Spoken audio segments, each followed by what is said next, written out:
समर्थ. भाग क्रमांक 12. श्रीराम. 11 भाग श्रीरामचरित मानसाचे झालेले आहेत आणि आजच्या 12व्या भागाला अर्थात आपण महाराजांच्या कृपेने ऐकूया. श्रीराम. आपण पाहिलं मागच्या भागामध्ये सुद्धा की सतीला जेव्हा तिने श्रीराम आणि लक्ष्मणाला जेव्हा वनातून जाताना बघितलं आणि जेव्हा तिने हेही बघितले की श्रीराम हे आपल्या पत्नीची आठवण करून विलाप करत आहेत, तेव्हा त्यांची परीक्षा घ्यायची तिला मनात इच्छा झाली, पण तसं ती काही म्हणली नाही शिवांना आणि फक्त एवढंच म्हणाले की हेच का तुमचे परमेश्वर आहेत जे एका साधारण व्यक्तीसारखे विलाप करतायत. अशा प्रकारचं तिथे जे काही मनामध्ये गोष्ट होती ही त्यांना समजली आणि म्हणून ते म्हणाले की तुला दिसतं तसं नाही आहे. त्यांनी बरंच काही सांगितलं, परंतु तिला असं वाटत होतं की आपला पतीच भोळा सांब आहे आणि त्यामुळे आपल्याला जे समजते तेच बरोबर आहे असं तिची धारणा होती. म्हणून मग शेवटी भगवान शंकर म्हणाले की जा, तुला पाहिजे तू जाऊन स्वतः बघ, तुला समजेल काय आहे ते. आणि मग तिने स्वतः खाली जायचं ठरवलं. खाली जाताना पण तिने वेगळा विचार केला.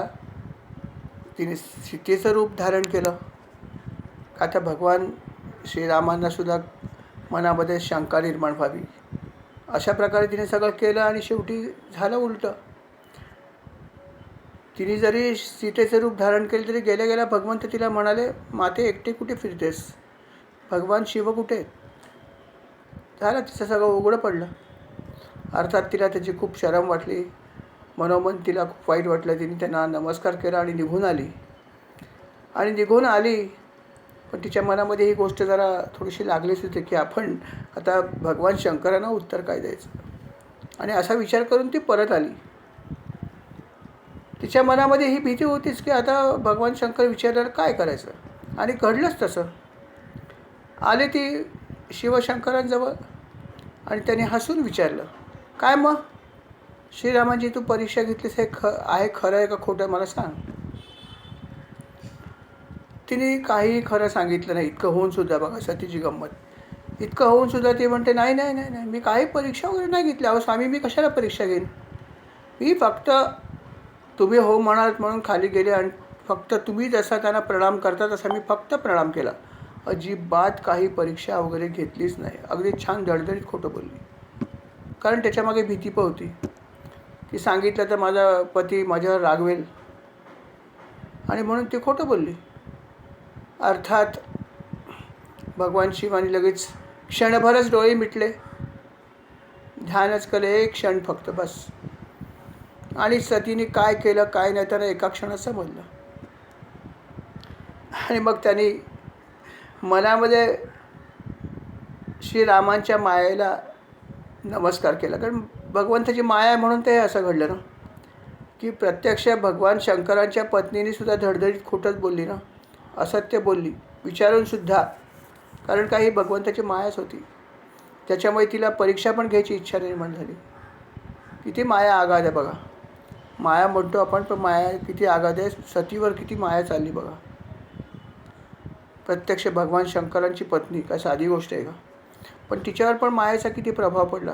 म्हणून तर म्हटलं की भगवान विष्णूंची जी माया आहे ही जबरदस्त आहे. तिच्यातून बाहेर पडणे हे सामान्य माणसाचं कामच नाही आहे. त्याच्यासाठी त्यांची भक्तीच आपल्याला पाहिजे. त्याच्यातूनच तुम्हाला फक्त बाहेर पडता येईल. आणि हे सगळं जे आहे ते भगवान शंकरांनीच आणलं आणि मनात म्हणाले शेवटी काय हरींची इच्छा आहे तसं होणारच आहे. त्याच्यामध्ये कोणी काही करू शकत नाही.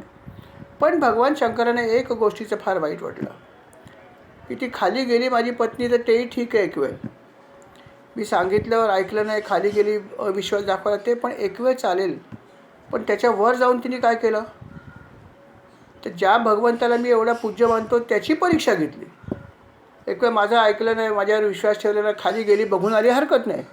पण त्याच्या पुढे जाऊन तिने काय केलं असेल, ते ज्यांना मी पूज्य मानतो त्या भगवान श्रीरामांची परीक्षा तिने घेतली.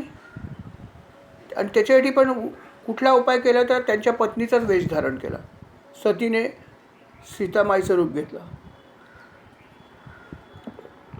आणि हे जे काय केलं हे अजिबात भगवान शिवांना आवडलं नाही. त्यांना प्रचंड विषाद वाटला. काय केलं हिने? चुकीचं केलं आहे. पतीची आज्ञा मोडली आणि माझा जे दैवत आहे त्याची परीक्षा घेतली. आणि मग त्यामुळे जो काही भक्ती मार्ग नावाचा जो काही प्रकार आहे तो सगळा आता संपला. तिची भक्ती कसली राहिली शिल्लक? आता संपलं सगळं तिचं, असं त्यांना वाटलं. आणि खरं पाहिलं तर हे जी काही तिने केलं त्याला खरं पाहिलं तर दंडच द्यायला पाहिजे. कारण एक तर पतीच्या आज्ञेचा तिने भंग केला. पती म्हणतो जाऊ नकोस, मी सांगतो ते विश्वास नाही ठेवला. वरून परीक्षा घेतली, दुसरं महापाप केलं. दंड तर द्यायला पाहिजे, पण काय करावं? परत तिचा त्याग करावा असं त्यांना वाटत होतं. त्यांच्या मनात ही इच्छा आली की आता आपण याला दंड म्हणजे हाच आहे की काहीतरी शिक्षा द्यायलाच पाहिजे, पण कशी द्यावी?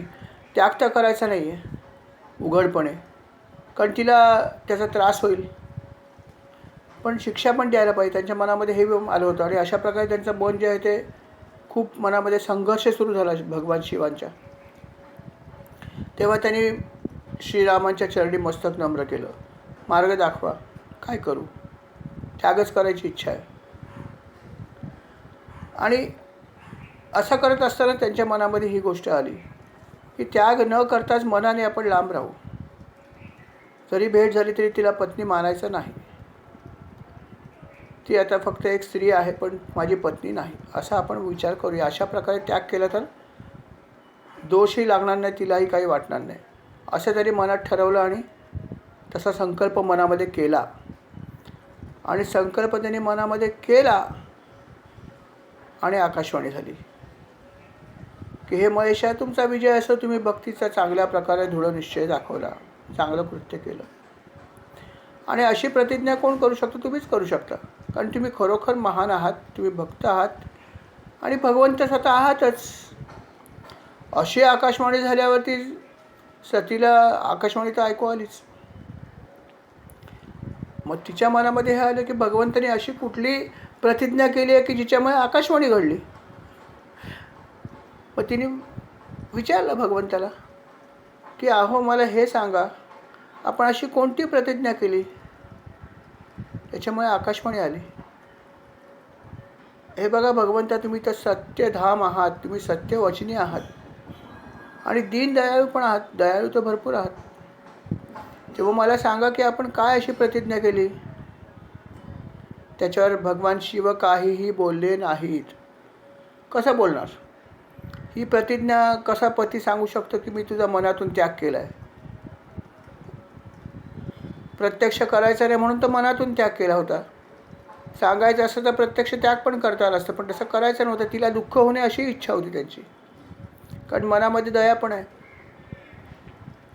म्हणून त्याचं काही उत्तरच दिलं नाही, ते चूप बसले.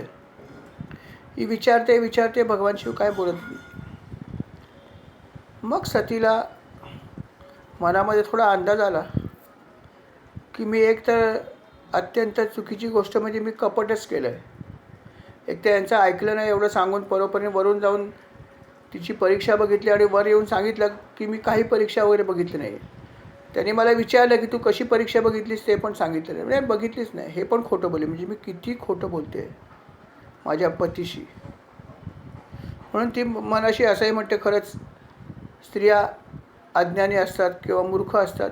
म्हणजे काय की थोडासा त्यांना कधी काही स्त्रियांना गर्व असू शकतो, सगळ्याच तशा असतील असं नाही, परंतु थोडंसं असं त्यांना वाटतं की व्यवहार ज्ञान आम्हाला जास्त आहे, अशी थोडीशी धारणा असते. आणि असं मानलं जातं की स्त्रियांकडे व्यवहार थोडा जास्त चांगला असतो. पण त्याच्यामुळे त्यांना इतरांना तुच्छ लेखायची पण कधी इच्छा निर्माण होते.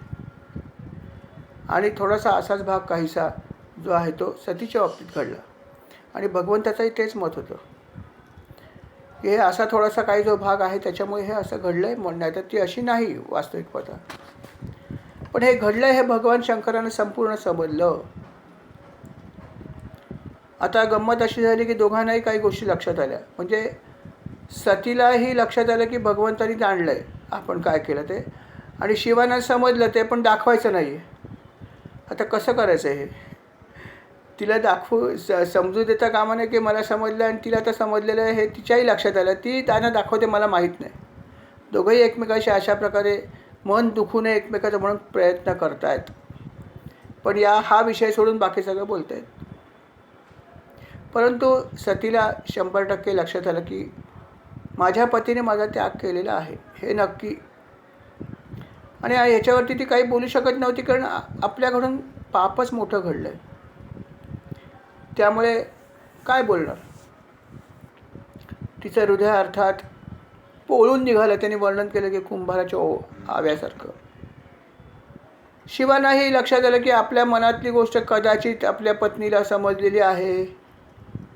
तेव्हा त्यांनी लगेच प्रवास चालू होता ना, त्यांनी लगेच तिला वेगवेगळ्या छान छान कथा सांगायला सुरुवात केली. सुंदर सुंदर गोष्टी सांगितल्या. का तर तिचं मन तिथून निघावं आणि ती विसरून जावं. अनेक छान छान गोष्टी सांगितल्या आणि अशा प्रकारे ते हळूहळू प्रवास करत कैलास पर्वतावर पोचले. बस कैलास पर्वतावर पोचले आणि भगवान शिव म्हणाले झालं माझं काम आता. हिला इथपर्यंत सुखरूप आणलं, माझं काम झालं. आणि त्यानं आपली प्रतिज्ञा पाठवली की मनाने हिचा आपण त्याग केलेला आहे. तेव्हा आता इथे आपण काय करायचं, कसं वागायचं. सगळ्यात सोपा भाग म्हणजे ध्यान करा. ध्यान केलं की ते आपल्याला काही येऊ शकत नाही आपल्याजवळ. लांबच राहिली ना मनाने. झालं काम. शरीराने पण राहिली, मनाने पण राहिली. मग त्याने त्या वटवृक्षाच्या खाली पद्मासन घातलं आणि छानपैकी ध्यान करायला सुरुवात केली. भगवंताचं ध्यान लागलं की कधीही लवकर ते उतरायचं नाही. तुम्हाला माहिती की भगवंत ध्यानाला बसले की पार्वती मातेला वाट बघायला लागायची. कधी उतरेल, कधी ध्यान होईल, कधी ध्यान संपेल, असं नेहमीच व्हायचं. पार्वती मातेला कशाला, देवांना पण असं व्हायचं. देवसुद्धा अनेक वेळा वाट बघायचे की भगवान कधी बाबा समाधीमधून बाहेर येत आहेत.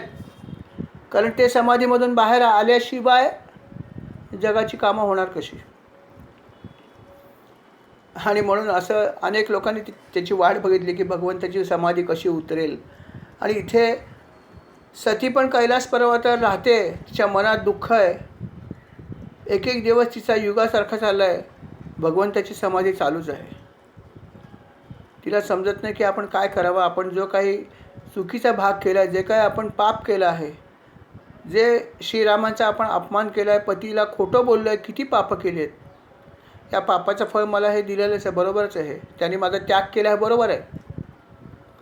पण जर माझ्या पतीने मला जर त्याग केला असेल तर मग मी जिवंत राहून काय करायचं. ती म्हणते देवा मला जिवंत तरी का ठेवलंस. कारण किती मोठी ही सजा आहे माझ्यासाठी. आणि म्हणून तिला अतीव दुःख झालं. ती म्हणते की हे भगवंता, श्रीरामांचं ती स्मरण करते. म्हणते हे प्रभू, तुमची ते ख्याती आहे, तुम्ही दीन दयाळू आहात. सर्व दिनांचा तुम्ही उद्धार करता. जो जो तुमच्या चरणी शरण येईल त्या प्रत्येकाला तुम्ही आश्रय दिलेला आहे. अशी तुमची ख्याती आहे. तुम्ही अनेकांचं दुःख हरण केलेलं आहे. अहो, तुमची अशा प्रकारची कीर्ती अनेकांनी गायली आहे. वेद पण त्याला अपवाद नाहीत. वेदांना पण हेच म्हणलं आहे की तुम्ही दुःख हरण करणारे आहात. अहो, एवढं सगळं आहे तर माझ्यावर पण कृपा करा. मी आपल्या चरणी विनंती करते. माझी विनंती एवढीच आहे की माझं हे शरीर, ज्या शरीराने खूप मोठं पाप केलं, हे शरीर मला ठेवायचं नाही. हे लवकर पडावं ही माझी इच्छा आपल्या चरणी आहे. ही प्रार्थना आपल्या चरणी आहे. तर मी भगवान शंकरांच्या वर जर प्रेम केलं असेल तर माझी ही गोष्ट पण घडो. कारण प्रेम तर मी खरोखर माझ्या पतीवर केलेलं आहे, यात शंकाच नाही. म्हणून हे भगवंता, हे श्रीरामा, माझ्यावर कृपा करा. मला लवकरात लवकर मृत्यू द्या. मृत्यू लवकर येईल असा काहीतरी उपाय करा, ज्यामुळे माझं हे दुःख, म्हणजे कुठलं दुःख, तर माझा त्याग केला आहे माझ्या पतीने, हे दुःख नाहीसे होण्याला हा एकच उपाय शिल्लक आहे. तेव्हा हे आपण करा. अशा प्रकारे ती विलाप करते, अशा प्रकारे ती प्रार्थना करते भगवान विष्णूंची, भगवान श्रीरामांची. आणि एकीकडे तिचे पती ध्यानाला बसलेत. करता करता करता करता ती विलाप करते आहे, प्रार्थना करते, इथे यांचं ध्यान करते. करता करता 87,000 वर्ष गेली. या गोष्टीमध्ये 87,000 वर्ष गेली की ती विलाप करते आणि एकीकडे प्रार्थना करते भगवान श्रीरामांची. आणि 87,000 वर्षानंतर शिवांनी समाधी सोडली. त्यांची समाधी त्यानंतर उतरली. आणि समाधीतून बाहेर आल्यावर पण त्यांनी काय केलं असेल तर नामस्मरण केलं. पण कसं केलं? वैखरीत केलं. म्हणून लोकांना समजलं की समाधी संपली. नाही तर कोणाला समजणार आहे? सर्वांना हे लक्षात आलं, जगाला लक्षात आलं की भगवान शंकरांनी समाधीचा त्याग केला. आणि अर्थात सतीला तर समजलं, तिथं वाटत बघत होती कधी यांची समाधी उतरते. लगेच ती तिथेच होती. तिने त्यांच्या चरणाला लगेच प्रणाम केला. भगवंत म्हणाले बस बस बस. बसायला आसन दिलं. आणि आसन दिल्यावरती तिथे ती बसली. आणि भगवान शंकरांनी काय केलं? समोर बसल्यावर तिला काहीही इतर संवाद न करू देता श्रीहरींच्या कथा सांगायला सुरुवात केली. कारण त्यांना माहिती आहे की आपल्या पत्नीच्या मनामध्ये काय दुःख आहे. आणि म्हणून तिचं मन जे आहे ते दुःखाकडे वळू नये म्हणून त्याने तिला अनेक छान छान कथा सांगायला सुरुवात केल्या. सगळ्या भगवान हरींच्या ज्या ज्या कथा, ज्या ज्या लीला आहेत त्या सांगायला सुरुवात केली.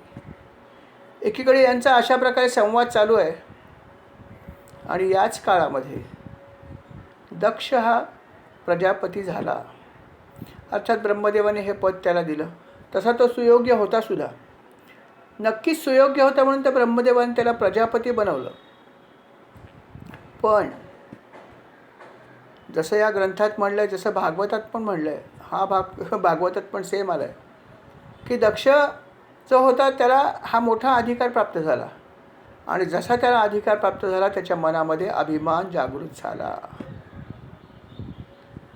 त्याने असं म्हणलं की बऱ्याच वेळा व्यक्ती अशा चांगल्याच असतात, परंतु जेव्हा एखादं पद त्यांना मिळतं तेव्हा त्यांच्या मनामध्ये गर्व येतो किंवा अभिमान जागृत होतो.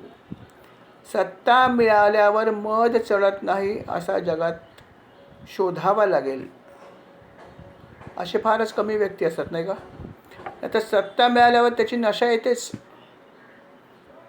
आणि तसंच घडलं या दक्षाच्या बाबतीत. असा तर तो माणूस चांगलाच होता, गुणी होता, पुण्यवानसुद्धा होता, सगळं काही चांगलं होतं. पण जेव्हा प्रजापतीची जागा त्याला ब्रह्मदेवाने दिली त्याच्या मनामध्ये गर्व निर्माण झाला, अभिमान निर्माण झाला. आणि अभिमान शत्रू मोठा, सर्वांना जाचतो सुखाशेन. महाराजांनी सगळ्या ठिकाणी खूप चांगलं सांगितलं की सर्वात मोठा शत्रू हा अभिमानच आहे, गर्वच आहे, जो आपल्या आतमध्ये. आणि हा त्याच्या मनामध्ये निर्माण झाला, हा गर्व निर्माण झाला. आणि त्याच्यानंतर त्यांनी बाकीची कृत्य केली. त्यामुळे त्याच्यात विनाश घडला पुढे. की त्याला असं वाटलं आपण एक छान, आता एवढा मोठा आपण जागा मिळाली, आता मोठा यज्ञ करूया, प्रजापती म्हणून करूया. आणि त्याने एका मोठ्या यज्ञाचं आयोजन केलं. आणि अर्थात मोठ्या यज्ञाचं आयोजन केलं. प्रत्यक्ष दक्ष जो होता हा प्रजापती होता. त्याच्या यज्ञाला त्यांनी सगळ्यांना बोलवलं. आणि जे जे देव आले त्या प्रत्येक देवाला जो हवीर भाग असतो तो ज्याचा त्याला त्यांनी दिला. प्रत्येक देवाचा एक अधिकार आहे. प्रत्येकाला काही ना काहीतरी जो आहे तो यज्ञामध्ये भाग दिला जातो. आणि अशा प्रकारे त्यांनी सर्व देवांना बोलवलं आणि प्रत्येकाला त्याचा जो काही अधिकार असेल त्या अधिकाराप्रमाणे हवीर भाग दिला यज्ञामधला. त्याच्या यज्ञासाठी कोण आले नाहीत? सगळे आले. किन्नर, नाग, सिद्ध, गंधर्व, सर्व देव अर्थात सकुटुंब आले, एक एकटे नाही आले. सगळे सकुटुंब येणार होते आणि सकुटुंबच आमंत्रण होतं. आणि म्हणून सगळे देव आणि त्यांच्या पत्न्या नटून थटून सुंदर प्रकारचे आभूषणं घालून, सुंदर प्रकारची विमानं घेऊन नटून तटून अप्सरा मधुर गीत गात होत्या. आणि अशा प्रकारे सगळे नटून थटून जे आहेत ते विमानं घेऊन आकाशमार्गाने निघाले होते. सगळे दक्ष प्रजापतीच्या यज्ञासाठी निघाले होते. आणि हे जात असताना सतीने पाहिलं. मग तिच्या मनात जरा हे आलं की हा काय प्रकारे, एवढे सगळे देव आणि सहपत्नी कुठे निघाले, काय आहे, कुठे असं कुठल्या प्रकारचा समारंभ आहे की सगळेचे सगळे देव आणि त्यांच्या पत्नी निघालेत. अर्थात तिने भगवान शिवांना विचारलं की भगवंत हे काय प्रकारे, हे सगळे कुठे निघाले. आता शिवांना सगळं माहीत होतंच. ते म्हणाले की त्यांनी सांगितलं की बाबा असं आहे की तुझे जे वडील आहेत दक्ष प्रजापती यांनी एक यज्ञ केलेला आहे किंवा करता आहेत आणि त्या यज्ञासाठी त्यांनी हे सगळं आमंत्रणं वगैरे दिली आहेत आणि त्याच्यासाठी त्या अनुसरून सगळे लोक चालले आहेत, बाकी काही नाही आहे, एवढंच सांगितलं. ऐकल्यावर तिला थोडा आनंदच झाला, कारण आपल्या माहेरी यज्ञ चालू आहे ना, वडील करतात म्हणजे छान, आनंदच. बराच वेळ तिला खूप आनंद झाला की इतका छान यज्ञ करतात, किती लोक चाललेत, खूप तिला आनंद झाला. आणि आनंद होत असताना मनात विचार पण आला की इतकी सगळी दुनिया जर तिथे चालली आहे तर आपणही जावं ना, नाहीतरी माझ्या माहेरीच तर आहे. आणि शिवाय या निमित्ताने माहेरी जाण्याची संधी पण आली आहे ना, नाही तर असं कसं जाणार माहेरी. हां, आता भगवान शंकरांना आपण विचारूया, त्यांनी जर आज्ञा दिली तर काहीच प्रश्न नाही, ते नाही म्हणणार नाहीत, खात्री होती. त्यातसुद्धा तिच्या मनामध्ये एक शल्य होतंच की पतीने आपला त्याग केलेलाच आहे. म्हणून तिला थोडंसं भीती पण वाटत होती की आपण हे कसं विचारावं, काय करावं. एकीकडे जायची इच्छा आहे, एकीकडे मनामध्ये शल्य आहे की मी कपट केलं आहे, खोटं बोलले, काय काय काय काय केलं आहे, काय करावं द्विधा मनस्थिती होती. परंतु शेवटी म्हणतात ना की माहेरचं प्रेम आहेच, उफाळून आलंच होतं, चला जाऊया, काय होईल तर होईल. आली ती भगवंताकडे. भगवान शिवाला नमस्कार केला, म्हणे प्रभू मला एक विनंती करायची आहे आपल्याकडे. बोल, काय इच्छा आहे. जर आपली इच्छा असेल, आज्ञा असेल, तर जो यज्ञ माझ्या पित्याच्या घरी चालू आहे तो मला बघण्याची इच्छा आहे. हो, तुम्ही सांगितलंच आहे की छान मोठा यज्ञ करतायत आणि सगळे लोक चाललेत, सगळे दिसतंच आहे मला हे, तर असा उत्सव सहसा होत नाही आणि म्हणून मला तो पाहण्याची उत्सुकता आहे आणि माझ्या घरीच आहे, नाही का माहेरी. तेव्हा जर तुम्ही अनुज्ञा दिली तर मी तो पाहायला जाईन, आज्ञा आहे का.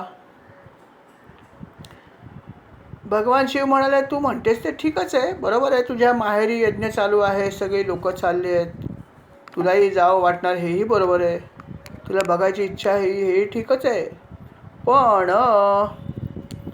पण असं आहे की त्यांनी निमंत्रण आपल्याला दिलं नाही, याचं काय करायचं. म्हणजे तुझ्या वडिलांनी सर्व मुलींना बोलवलं आहे, पण अर्थात माझ्याशी वैयक्तिक पातळीवर त्याचं जमत नाही, हे तुला माहिती आहे. आणि म्हणून त्यांनी मला फक्त नाही बोलवलं असं नाही, तुलाही नाही बोलवलं, कारण तू माझी पत्नी आहेस ना. म्हणून हे असं घडलेलं आहे. त्याचं कारणही तुला माहिती आहे का घडलं ते. कारण ब्रह्मदेवांच्या कडे एकदा सभा भरली होती. त्या सभेमध्ये दक्ष राजा आला, प्रजापतीची त्याला पोस्ट मिळाली होती, आपल्या भाषेत ती जागा मिळाली होती. आणि जेव्हा त्या सभेमध्ये ते आले, सगळे देव उठून उभे राहिले, कारण प्रजापती ही मोठी जागा होती. सगळ्यांनी उठून त्याला नमस्कार केला. अर्थात अपवाद म्हणजे ब्रह्मदेव आणि भगवान शंकर आणि विष्णू, हे तीन देव उठले नाहीत. परंतु ब्रह्मदेव उठले नाहीत त्याचं त्यांना काय वाटलं नाही. विष्णू, असं काही ठिकाणी वर्णन आहे की विष्णू तिथे नव्हतेच. मग राहिला कोण देव, भगवान शिव. ते पण जागचे हलले नाहीत, ते तसे शांतपणे बसून राहिले. आणि हे बघितल्यावरती त्याला खूप राग आला की मी आता दक्ष प्रजापती आहे, सगळे देव उभे राहिले, ब्रह्मदेवांचे एक वेळ मी समजू शकतो, त्यांनीच मला ही जागा दिली आहे, पण भगवान शिवांचं काय. सगळे देव उभे राहिले, इंद्र उभं राहिला आणि मग हे काय नाही उभे राहिले. अरे माझ्याकडे बघितलं पण नाही, मान पण नाही डोलवली साधी, जसं आपल्या भाषेत म्हणते हॅलो पण नाही केलं. कसला हा माणूस आहे. त्यांना प्रचंड राग आला, खूप राग आला. ते अद्धा बोलले सुद्धा काय काही गोष्टी की यांना काही समजत नाही वगैरे, सभर सभेत बोलले. पण भगवान शिव त्याला काहीही उत्तर नाही, सगळा अपमान सहन केला, काही बोलले नाही. पण उठून उभे राहिलेत हे पण सत्य आहे. आणि अशा प्रकारे या दोघांमध्ये थोडंसं वैरच निर्माण झालं. आणि अर्थात ही गोष्ट भगवान शिव ते विसरून गेले, त्यांनी क्षमा केली होती त्याला. पण दक्षाने ही गोष्ट लक्षात ठेवली होती. दक्ष म्हणाला मी नाही विसरणार. आणि म्हणून जेव्हा यज्ञ त्यांनी जेव्हा आयोजित केला तेव्हा फक्त भगवान शिव सोडून सगळ्या देवांना बोलवलं. आणि भगवान शिवांची पत्नी आपली मुलगी असूनसुद्धा तिलासुद्धा बोलवलं नाही, सतीलासुद्धा. असाही नाही विचार केला की आपण आपल्या मुलीला तरी आमंत्रण द्यावं, नाही, हे घरच माझ्यासाठी वर्ज्य, असं त्यांनी केलं. आणि हे सगळं अर्थात भगवान शिवांना माहीत होतं. म्हणून ते म्हणाले बाई ग, ते माझ्यावर तुझे जे वडील आहेत ते नाराज आहेत आणि म्हणून ते मला आणि तुला दोघांनाही बोलवलेलं नाही आहे. तेव्हा हे भवानी माते, निमंत्रण नसताना तू जाऊ नकोस. आणि जर गेलीस तर तुझी मान मर्यादा कितपत राहिली याविषयी मला शंका आहे, असं स्पष्टपणे सांगितलं. परत अडचण निर्माण झाली. पती सांगतायत की तू अशा ठिकाणी जाऊ नको, असा माझा सल्ला आहे, आज्ञा नाही. खरं पाहिलं तर पतीने सांगितल्यावरती ती आज्ञाच असते मानायची. पण ते खूप मृदू स्वभावाचे. ते म्हणले मला असं वाटतं जाऊ नये. जसं गुरुनी जरी सांगितलं एखादी गोष्ट, मला असं वाटतं तुम्ही असं करावं. करावं म्हणजे त्यांचे करावं असं म्हणणं ही आपल्यासाठी आज्ञाच असते. किंवा आपले आईवडील असतील किंवा अशा प्रकारचे जी लोक असतात त्यांनी आपल्याला सांगितलं फक्त असं करावं असं आम्हाला वाटतं, ती आज्ञा असते आपल्यासाठी. पण मानली तर ना. भगवान शिव तिचे पती आहेत, ते म्हणतात की तू या ठिकाणी जाऊ नये असं मला वाटतं, तुझा अपमान होऊ शकतो असंही मला वाटतं. तरी सती ऐकायला तयार नाही. ती म्हणते की अहो हे सगळं ठीक आहे, तुम्ही सांगताय हे मला लक्षात आलं की त्याने आमंत्रण दिले ना वगैरे, पण ठीक आहे. अहो काही ठिकाणी आमंत्रणाची गरज नसते. शास्त्र असं म्हणतं की आपल्या पित्याकडे, आपल्या गुरुकडे, स्वामींकडे, मित्राकडे नसेल आमंत्रण तरी जायला हरकत नाही, असं शास्त्रात म्हणलं आहे. तेव्हा मी जाईन, याच्यात काही वावगं नाही आहे, असं ती शास्त्राचा आधार घेऊन भगवान शंकरांना सांगते. भगवान शंकर तिला म्हणतात बाई ग, एक लक्षात ठेव, शास्त्रामध्ये काहीही असलं तरी पण हेही लक्षात ठेव की ज्या ठिकाणी आपल्या विषयी वैर भावना आहे अशी जर कोणी व्यक्ती या ठिकाणी जरी असली, गुरुचं ठिकाण, पिता, स्वामी, तर तिथे जाण्याने आपलं कल्याण होणार नाही, ही एक गोष्ट लक्षात ठेव. हे त्याला म्हणतात ना की कंडिशन ॲप्लाय. तसं आहे की जरी या ठिकाणी जाता येतं आमंत्रणाशिवाय तरीसुद्धा तिथे जर कोणी आपला वैरी असेल तर तिथे जाऊ नये, कल्याण होणार नाही, हे नक्की.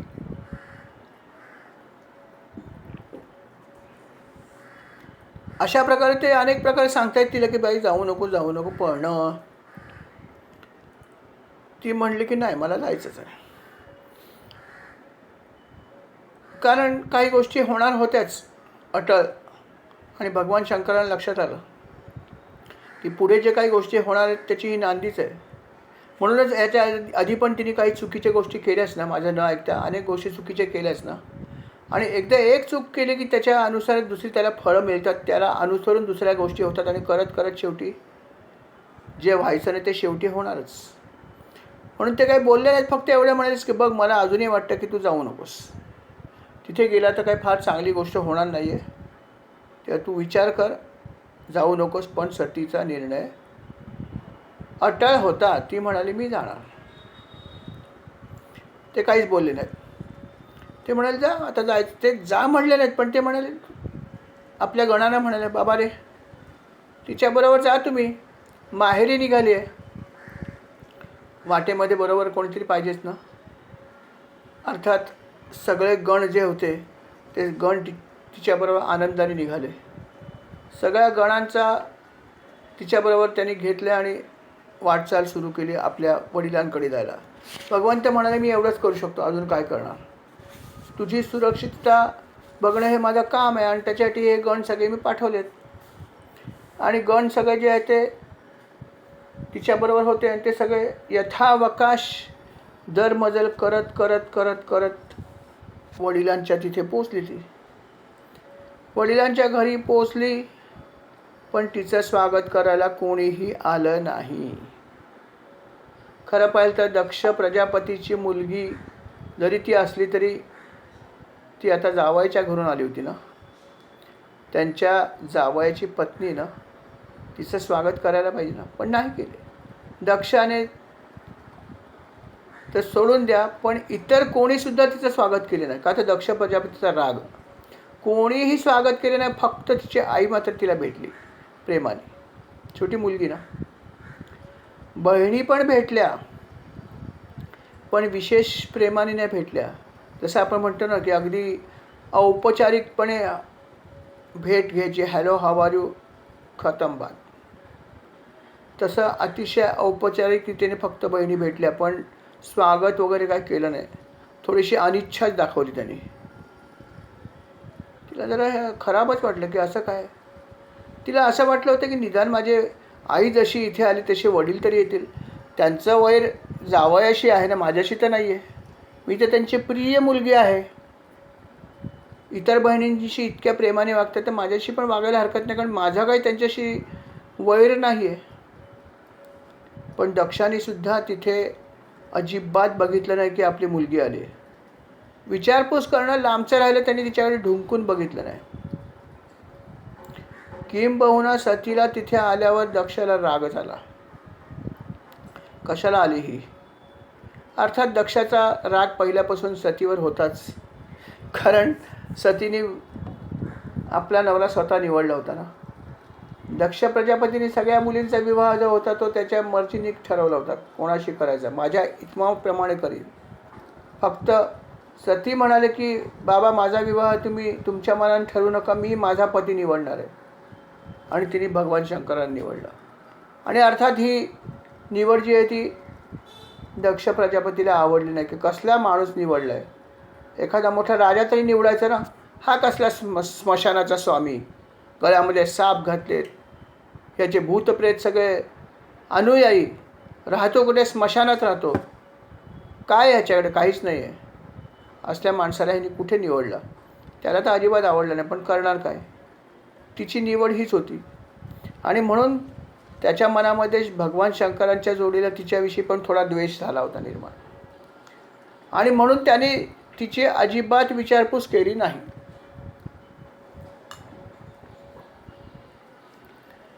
हे सगळं ती बघतेच आहे की मला कोणी विचारत नाही आहे. माझ्या प्रत्यक्ष वडील पण मला बघत नाही आहेत. पुढे जेव्हा ती बघितलं की यज्ञाजवळ गेली तेव्हा तिने बघितलं की सर्व देवांसाठी यज्ञामधला हिस्सा काढून ठेवला आहे, फक्त भगवान शंकरांचा हिस्सा काढलेला नाही आहे. छोट्या मोठ्या देवांना, अगदी छोट्यातल्या छोट्या देवासाठी सुद्धा यज्ञामध्ये हिस्सा राखून ठेवला होता. नसेल आला तरी हरकत नाही, बाजूला ठेवला आहे. पण भगवान शंकर जे महादेव होते त्यांच्यासाठी भागच ठेवलेला नाही. हे जेव्हा बघितलं तेव्हा मात्र तिला प्रचंड प्रचंड राग आला नव्हे, तिला प्रचंड अपमान वाटला आपल्या पतीचा. की आपल्या पतीचा इतका अपमान, इतके क्षुल्लक क्षुल्लक लोक जे त्यांच्यासाठी एवढा भाग ठेवला आहे, आणि माझे पती महादेव यांचे जावईशिवाय त्यांच्यासाठी भागच ठेवला नाही. मग मात्र तिला प्रचंड दुःख झालं. इतकं तिला दुःख झालं की इतकं दुःख तिला पूर्व कधी नव्हतं झालं. कारण ती म्हटली सगळं सहन करीन, माझा अपमान झाला तरी चालेल, पण माझ्या पतीचा अपमान नाही नाही, हा मी सहन नाही करू शकत. हा सहन करण्याच्या पलीकडे आहे. अर्थात तिच्या अंगाचा तिळपापड झाला. आईला लक्षात आलं की आपल्या मुलीला प्रचंड राग आलेला आहे. तिने येऊन तिला शांत करण्याचा खूप प्रयत्न केला, खूप समजावण्याचा प्रयत्न केला. सती म्हणाली, आई काही सांगू नकोस, तुम्हाला तू काही सांगू नकोस. सगळं सहन केलं मी, आमंत्रण दिलं नाही चालेल, सगळं मी सहन केलं, सगळं बाजूला ठेवलं आणि प्रेम लक्षात ठेवून इथे आले. माझी विचारपूस नाही केली कोणी, मला काय वाटलं नाही. बहिणीने माझ्याकडे नीट बघितलं नाही, काही वाटलं नाही. माझ्या वडिलांनी माझ्याकडे बघितलं नाही, तरी काय वाटलं नाही. पण आता हे जे बघितलं की माझ्या पतीसाठी भाग पण ठेवला नाही आहे, क्षुल्लक छोट्या छोट्या देवांसाठी भाग ठेवला आहे, आणि माझ्या महादेवांसाठी छोटासा भाग पण ठेवला नाही यज्ञामध्ये, ह्याच्यासारखा अपमान नाही. हा नाही मी सहन करू शकत.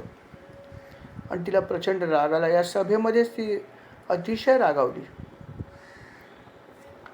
आणि हे सगळं घडत असताना दक्ष प्रजापतीला त्याचा काही खेद नव्हता. दक्ष प्रजापती म्हणतो की मी जे केलं ते चांगलंच केलं आहे, मला काय वाईट नाही वाटत नाही.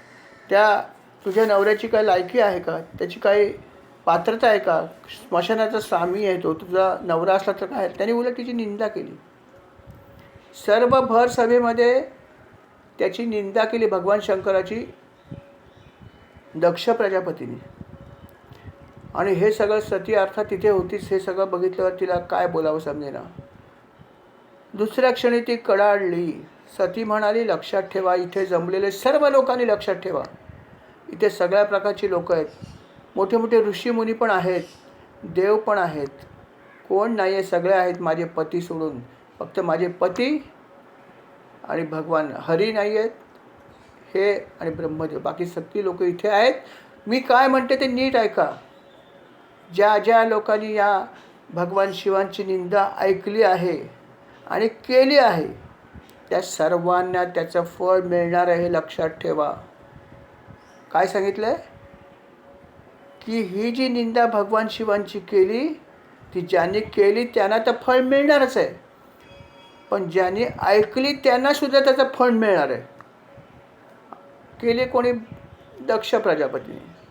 त्याला त्या मोठी सजा मिळणार आहे आणि इतरांना पण मिळणार आहे. ती पुढे असं म्हणते की ज्या ठिकाणी संतांची, भगवान शिवांची किंवा भगवान विष्णूंची निंदा कानी पडते, तिथे असा नियम आहे की शक्य असेल तर निंदा करणाऱ्याची जीभ छाटावी, आणि नसेल शक्य तर कान बंद करून तेथून निघून जावे. हे तर त्रिवार सत्य आहे, खरोखर आहे. संतांची किंवा आपल्या गुरूंची सुद्धा जर निंदा कोणी करत असेल त्याला थांबवा, जागेवरच थांबवा. जर तुमची थांबवण्याची जर क्षमता नसेल तर तिथून निघून जा. नाही, मी माझ्या गुरूंची निंदा ऐकणार नाही. महापाप, महापाप. करणाऱ्याचं पाप लागेलच, पण जर आपण शांतपणे बसून राहिलो की मी त्याला काय बोलू शकत नाही, ऐकत राहीन, महापाप. म्हणून सती म्हणते की संतांची, शिवांची किंवा भगवान विष्णूंची निंदा जिथे कानी पडते तिथे असा नियम आहे की शक्य असेल तर निंदा करणाऱ्याची जीभ छाटावी, आणि नसेल तर कान बंद करून तिथून निघून जावे. पण यातली कुठलीच गोष्ट तिथे घडली नाही. निंदा करणारा निंदा करत होता भगवान शंकरांची, आणि बाकी सगळे लोक शांतपणे ऐकत होते. कोणीही प्रत्युत्तर दिलं नाही, कोणीही निंदा थांबवण्याचा प्रयत्नसुद्धा केला नाही. म्हणजे हे दोघंही जण अपराधी ठरले की नाही. सती म्हणाली, तुम्ही करा जे हवं ते, पण तुमच्या सर्वांना ह्याची नक्की सजा मिळणार आहे की तुमचा अपराधच मोठा आहे, साधा अपराध नाही. भगवान शिवांची निंदा होते आणि सगळे लोक ऐकतायत, फार मोठा अपराध आहे, त्याचं फळ तुम्हाला आता सगळ्यांना मिळणारच आहे. कोणीही त्यातून वाचणार नाही.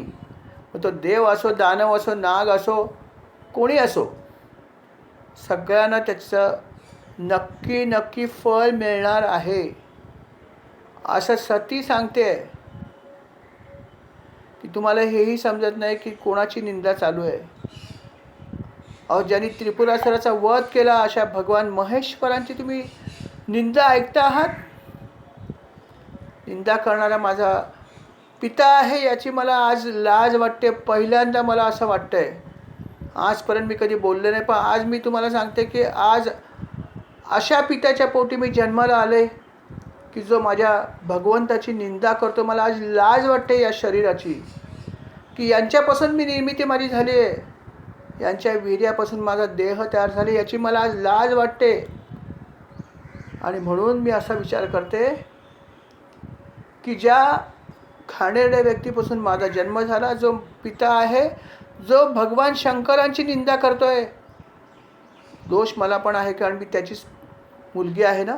छे छे छे. असा देह मला ठेवायची इच्छा नाही की जो याच्यापासून तयार झाला आहे. ज्या देहाने माझ्या भगवान शंकरांची निंदा होते, तो देह आणि त्याच्याशी निगडीत सगळ्या वस्तू नष्ट झाल्या पाहिजेत. पहिलं मी माझा देह नष्ट करेन. त्याचं काय व्हायचं ते त्याला सदा मिळणार आहे. ज्यांनी ज्यांनी निंदा ऐकली आहे त्या सर्वांना ह्याचे नक्की फळ मिळणार आहे. इथे जेवढे उपस्थित आहेत प्रत्येकाला, निंदा ऐकणाऱ्या व्यक्तीला त्या निंदेचं पाप लागून त्याचं फळ त्वरित मिळेल ह्यात शंका नाही. पण पहिलं फळ मी घेते, कारण मी पण निंदा ऐकलीच आहे ना. आणि ती पण ह्याच्याकडून ऐकली आहे, माझ्या पित्याकडून. म्हणून हे शरीर मला नको आहे. यांच्या शरीरापासून मी तयार झाले. आज मी माझं शरीर जे आहे ते पहिल्यांदा विसर्जित करते, असं तिने म्हणलं. आणि भगवान शिवांचं तिने स्मरण केलं. भगवान शिवांचं सतीने स्मरण केलं आणि अर्थात योग अग्नी जो आहे तो आपल्या शरीरामध्ये प्रज्वलित केला आणि आपलं शरीर क्षणात भस्म करून टाकलं. एकच क्षण लागला. अग्नीला प्रगट करायला तिला वेळ लागला नाही. फक्त स्मरण केलं, हे अग्निदेवता मला हे शरीर समाप्त करायचं. शरीर भस्म झालं आणि त्या ठिकाणी यज्ञशाळेत हाहाकार उडाला. इतका मोठा पवित्र यज्ञ चालू होता, ज्या यज्ञाला तमाम देवता आल्या होत्या. सगळे नाग आले होते, गंधर्व आले होते, अप्सरा आले होते, कोण नव्हतं आले. आणि या अशा ठिकाणी सतीने आपलं शरीर भस्मसात करून टाकलं आणि सगळीकडे हाहाकार उडाला. आणि अर्थात हाहाकार उडाला, नवे हाहाकार अजून होणार होता. आणि अर्थात अशा प्रकारे तिने जेव्हा आपलं शरीर भस्मसात केलं, त्याच्यानंतर काय घडलं हे अर्थात आपण पुढल्या भागामध्ये ऐकूया. या ठिकाणी आपण स्वल्पविराम घेऊया. पुढची जी कथा आहे तिला आज वेळ इतकाच आहे, तेव्हा आपण या ठिकाणी स्वल्पविराम घेऊया. श्री राम समर्थ. पुढल्या भागामध्ये आपण हे ऐकूया की सतीचा देहत्याग झाल्यानंतर काय हाहाकार घडाला. श्री राम समर्थ. श्रीराम. ही कथा, ही सेवा महाराजांच्या चरणी मी अर्पण करत आहे. महाराज स्वीकार करावा. कळत नकळत चूक झाली असेल तर क्षमा करावी आणि अशी सेवा करून घ्यावी आम्हा सर्वांकडून, ही विनंती. श्रीराम.